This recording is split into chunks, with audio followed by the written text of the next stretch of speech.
ابن جوزی نے لکھا ہے سینکڑوں سال پہلے، آج کے کسی عالم کی بات بتاتا تو لوگ انکار کو، سینکڑوں سال، کہتے ہیں بلخ میں قحط پڑ گیا،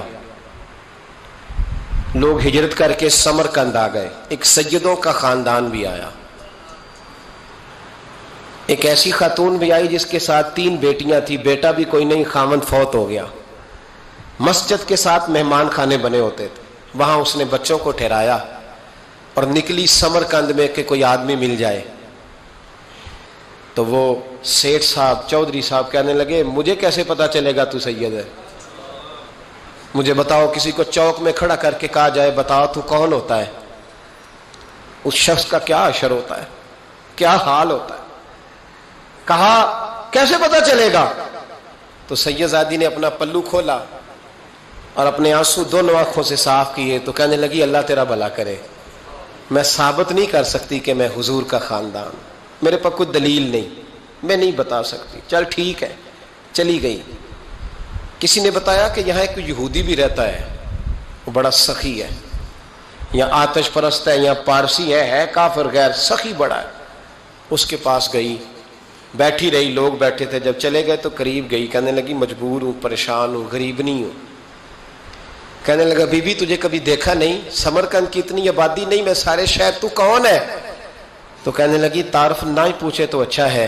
اس نے کہا چلو اگر پتہ چل جائے تو۔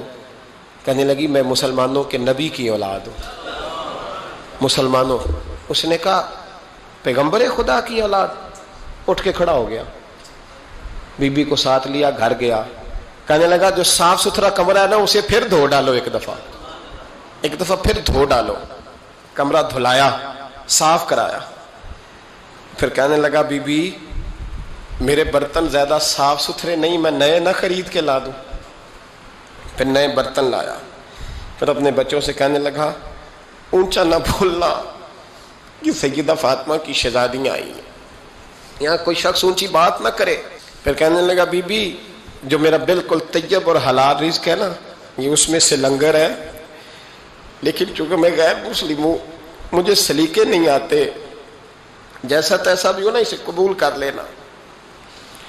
خاتون کو کہنے لگا یہ گھر ہے، جب تک جی چاہے یہاں رہنا، اور دیکھنا ہو سکے تو رات اپنے نبی سے سفارش کرنا، میرا بھی کوئی مسئلہ، میری بھی کوئی قبولیت کہیں ہو جائے۔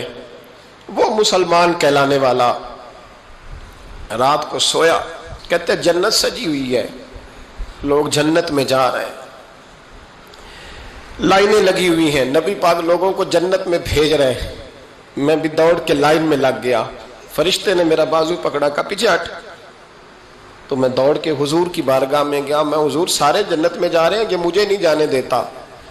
تو نبی پاک نے فرمایا تو کون ہے؟ کہ یا رسول اللہ میں مسلمان ہوں۔ کہتے حضور مجھ سے فرمانے لگے کوئی دلیل ہے تیرے پاس؟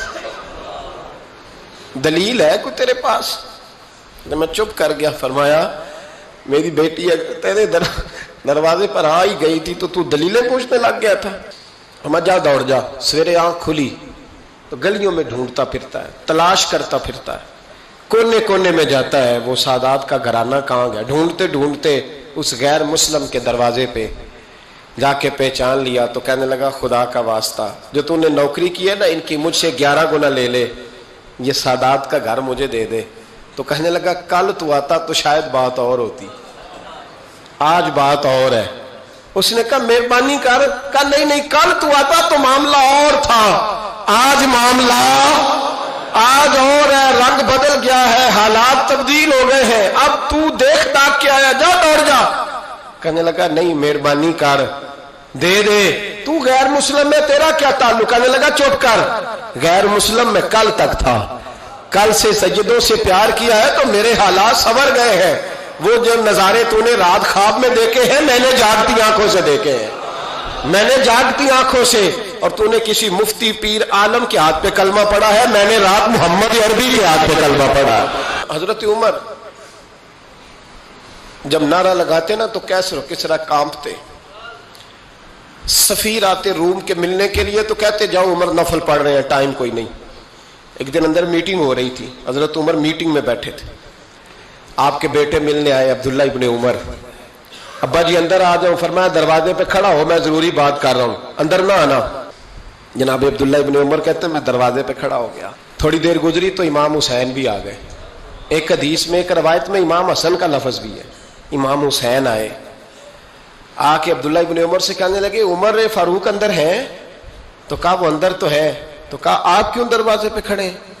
کہنے لگے ابا جی نے کہا ہے یہاں انتظار کرو, میں کوئی ضروری بات کر رہا ہوں. لیکن شہزادے میرے لیے کہا ہے, میرے لیے, آپ جانا چاہیں تو چلے جائیں. امام حسین کہنے لگے امیر المومنین کوئی بات کر رہے ہوں گے, میں ظہر کے وقت مسجد میں مل لوں گا, ظہر کا ٹائم آئے گا نا تو میں مسجد میں مل لوں گا. یہ کہہ کے چلے گئے. حضرت عمر باہر آئے تو حضرت عبداللہ ابن عمر سے کہا کہ کوئی آیا تو نہیں؟ عرض کی حضور حسین ابن علی آئے. حسین ابن علی. تو کہا اندر کیوں نہیں بھیجا؟ کہا میں نے کہا تھا بے شک چلے جائیں, لیکن وہ کہہ رہے تھے کہ میں ظہر کے وقت مسجد میں مل لوں گا. تو سیدنا عمر فاروق فرمانے لگے عبداللہ تجھے تیری ماں روئے, حسین کو کیوں واپس بھیجا؟ پھر عمر دنیا داروں کے سامنے ڈٹنا, کھڑا ہونا عمر پہ ختم ہے, لیکن جو اندر کی بات ہے نا, روح کی, جو عقیدت کی بات ہے, جو وفا کا رشتہ ہے, اس کو کون سمجھے؟ یہ جو روح کی مجبوریاں ہیں, یہ جو وفا کی مجبوریاں ہیں, اسے لوگ کیا سمجھیں؟ انہیں کیا پتا کہ مرشد کے بیٹے کے پیر چومنے میں حسن کیا ہوتا ہے. انہیں کیا پتا کہ جب استاد کا بیٹا گھر میں آتا ہے تو دل کرتا ہے مکان بیچ کے اسے دے دیں, اس کے باپ کی نیکیاں بڑی ہیں. جناب عمر فاروق دوڑے گئے, امام حسین کے دروازے پہ دستک دی. امام حسین باہر, کہا شہزادے یار ملنے آئے تھے, بغیر ملے کیوں آ گئے؟ عرض کی کہ آپ مصروف تھے, آپ کے اپنے بیٹے بھی دروازے پہ کھڑے تھے, تو میں واپس آ گیا. امام حسین کہتے ہیں عمر جذبات میں آ گئے, سر سے پگڑی گر گئی, کہنے لگے حسین میرے بیٹے کا اور حسین کا کیا مقابلہ؟ کیا اس کی ماں کا نام فاطمہ الزہرا ہے؟ کیا اس کی نانی کا نام خدیجہ الکبریٰ ہے؟ کیا اس کے نانے کا نام محمد مصطفیٰ ہے؟ اور پھر سر سے پگڑی اتری تھی, اپنے بال زور سے پکڑ لیے, کہنے لگے حسین میں نا مکے میں اونٹ چرایا کرتا تھا اور ڈنڈوں سے مار کھاتا تھا اپنے باپ سے. یہ جو آج ساری دنیا میں عمر کے نعرے لگتے ہیں, یہ تیرے نانے کا صدقہ ہے. شہزادے میری وفا اور میری وفا میں جب تیرا دل کرے نا دوڑ کے آ جایا کر. عمر تو لوگ, ایک دن امام حسین نے آ کے نا جناب فاروق اعظم سے کہا, خطبہ دے رہے تھے, بچوں کی طبیعت شروع میں, پتہ نہیں کیا بات آئی امام حسین کے دل میں, کہنے لگے عمر نیچے اترو, یہ میرے نانا کا ممبر ہے. تو حضرت سیدنا عمر, سنو کبھی میرا بھی بچہ آ جائے تو میں کہتا ہوں اس کو پکڑو یار, بچوں کو تو نہیں نا جمعوں میں مطلب ذکر کیا جاتا, اترنا میرے نانے کا ممبر ہے. جناب عمر اتر کے نیچے کھڑے ہو گئے, تو کہا جا کے اپنے نانے کے ممبر پہ بیٹھ. تو حضرت عمر رو پڑے, کہنے لگے شہزادے میرے نانے کا ممبر ہی کوئی نہیں ہے ہی نہیں, یہ ممبر یہ مصلی یہ تیرے نانے کی شان ہے, میرے نانے کا کوئی ممبر نہیں, تیرے ہی نانے کا ممبر ہے. تھوڑی دیر کھڑے رہے تو امام حسین کہنے لگے اچھا کوئی نہیں آپ کے نانے کا ممبر کا نہیں؟ کہا چلو پھر میرے نانے کے ممبر پہ بیٹھ جاؤ, چلو خیر ہے. کوئی نہیں آپ کے نانے کا؟ کہا نہیں. تو کہا کوئی نہیں پھر میرے نانے کے. جب حضرت عمر بیٹھے تو بڑا شاندار جملہ کہا, فرمانے لگے میں ممبر پر مرضی سے نہیں بیٹھا تھا, مجھے ابو بکر نے بٹھایا تھا, اور پھر حسین کے کہنے پہ میں اترا ہوں, اب مجھے حسین نے بٹھایا ہے, اب کسی کی جرت ہے تو عمر کو اتار کے دکھائے, اب میں حسین کا تیری نسل پاک میں. یار کتنی بے شرمی کی بات ہے, لوگ امام حسین کو باغی کہے. وہ حضرت امام اعظم ایک باغ میں بیٹھے تھے, شاگرد ساتھ تھے, تو کتابیں بکھری ہوئی تھی, کچھ لکھا جا رہا تھا, بکھری ہوئی تھی کتابیں. امام محمد بھی بیٹھے تھے, امام ابو یوسف, کئی اور شاگرد بیٹھے تھے. تو جب لکھتے ہیں نا یہ لوگ تو حوالوں کی تلاش ہوتی ہے, کتابیں بکھری ہیں, صفحے بکھرے. بچے گیند کے ساتھ کھیل رہے تھے, تو گیند اچانک باغ میں آئی, تو ایک چھوٹا سا بچہ گیند لینے آیا, تو امام اعظم اٹھ کے کھڑے ہو گئے. وہ بچہ گیند لے کے چلا گیا, کتابیں ساری پھر بکھر گئیں, جو گود میں رکھی ہوئی تھی وہ بھی نیچے گر گئیں, کچھ صفحے بھی گر گئے. تھوڑی دیر کے بعد وہ بچہ چلا گیا, امام صاحب بیٹھ گئے, پھر آیا گیند گری آ کے باغ میں, تو وہ پھر بچہ لینے آیا, وہی بچہ. امام صاحب پھر کھڑے ہو گئے. وہ کئی بار آیا, جتنی بار آیا کھڑے ہو گئے. کئی لوگ صبر نہیں کر پاتے, جلد باز ہوتے ہیں آج کل کے شاگردوں کی طرح. تو ایک شاگرد بول پڑے, کہنے لگے حضور وہ تو بچہ ہے 100 دفعہ آئے گا. اب 100 دفعہ کھڑے ہوں گے. فرمایا تو 100 کی بات کرتا ہے, یہ 1000 دفعہ بھی آیا تو میں کھڑا ہوں گا. کہا حضور بچہ ہے آپ کیوں کھڑے ہو گئے؟ فرمانے لگے معمولی بچہ نہیں, میرے استاد کا پوتا ہے. تو جس نے مجھے اللہ رسول کا نام بتایا اس کا پوتا ہے تو میں کھڑا نہ ہوں. اگر استاد کے پوتے کا یہ ادب ہے تو بتاؤ محمد عربی کے نواسے کا کیا ادب ہے؟ رسول اللہ صلی اللہ علیہ وسلم. لوگ سمجھتے ہیں ہم قائل نہیں ہیں وہ والی شہادت بیان کرنے کے جس میں کہتے ہیں ہائے حسین تو سکینہ تو زینب. ہمارے بزرگوں نے ہمیں یہ سبق, ہمارے بزرگوں نے ہمیں بتایا کہ امام حسین کی شہادت اس طرح بیان کرو کہ نوجوانوں میں جذبہ جہاد پیدا ہو, عورتیں صبر کا پہاڑ بن جائیں.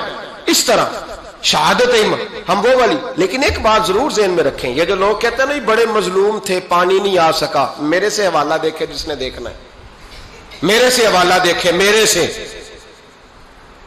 حضرت امام حسین میدان کربلا میں تھے تو تھوڑی سی جگہ کھود کے نا امام حسین نے تو خندق کھودی. خندق کھودنا عرب کا رواج تھا, مدینے میں بھی خندق کھودی گئی, اس کا نام ہی جنگ خندق. تو خندق کھود کے نا آگ جلائی جاتی تھی, یہ حفاظت کا ایک ذریعہ تھا تاکہ دشمن نہ آئے.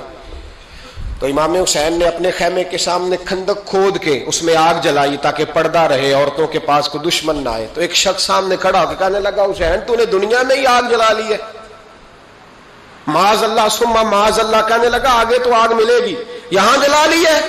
تو امام حسین کہنے لگے میں حکم دیتا ہوں آگ کو کہ تجھے ابھی پکڑ لے. لوگ کہتے ہیں مظلوم تھے, میں حکم دیتا ہوں آگ کو تجھے ابھی پکڑ لے. یہ لفظ امام حسین نے کہے. میں 3 کتابیں تو میری لائبریری میں ابھی ہیں جن میں حوالہ ہے, 3 کتب سے, اور آج کل پرسوں کی کتاب نہیں, سینکڑوں سال پرانی. جب کہا نا میں حکم دیتا ہوں تو وہ آدمی گھوڑے سے نیچے گرا, گھوڑے سے نیچے گرا, اور گھوڑے کی رکاب کے اندر اس کا پیر الجھا. گھوڑا ڈر کے اتنا دوڑا کہ جا کے اس آدمی کو آگ میں پھینک دیا. امام حسین کے سامنے جل کے مر گیا. یہ حسین ابن علی ہے, یہ ابھی حکم دیتے تو فرشتے ابھی آ جاتے, یہ ابھی بات کرتے تو ساری دنیا کی فوجیں ابھی اکٹھی ہو جاتی, یہ ابھی حکم دیتے تو ابھی آ جاتے. اور سنو, اگر جناب اسماعیل کے لیے دمبا آ سکتا ہے تو وہ تو حضرت ابراہیم کے بیٹے تھے, اور یہ تو مصطفیٰ کی اولاد ہے, ان کے لیے کیا کچھ نہیں ہو سکتا. لیکن امام حسین نے پسند کیا تھا کربلا کے جہاد کو, اس کو پسند کیا تھا مولا علی نے, وہ اپنی پسند پہ تھے. کوئی آدمی اس طرح نہ بیان کرے کہ بڑے مظلوم تھے تو بڑی مشکل میں تھے تو بڑا روتے تھے بڑے, اور کوئی شخص ایسی بات. یہاں تو تماشا لگ گیا ہے, تماشا لگ گیا ہے. ایک وہ ہے جو آج کل کہہ رہے ہیں بس جی وہ تو 2 شہزادوں کی جنگ تھی, انہیں بھی شرم نہیں آتی, اور ایک ممبروں پہ چڑھے ہوئے ہیں, چہرے پہ داڑھی کوئی نہیں, سر پہ ٹوپی کوئی نہیں, بازاری سا انداز ہے, کبھی دوڑ کے ادھر جاتے ہیں, کبھی بھاگتے ہیں, کبھی کہتے ہیں اونچا بولنا, پیروں پہ کھڑا ہونا. یہ لوگ بیان کریں گے امام حسین کی بات, یہ لوگ بیان کریں گے. بیبیوں کے مصائب پڑھ رہا ہوں, وہ اور بیبیاں ہوتی ہیں جو ہائے ہائے کرتی ہیں, واہ ویلا کرتی ہیں. یہ میرے نبی کا خاندان ہے, یہ میرے نبی کا خاندان ہے, نبی کا خاندان. میں حوالہ دکھاؤں گا, مجھ سے سنو حوالہ. حضرت سیدہ زینب نے سارے جنازے دیکھے, بھتیجوں کو, بھانجوں کو, سب کو شہید ہوتے دیکھا.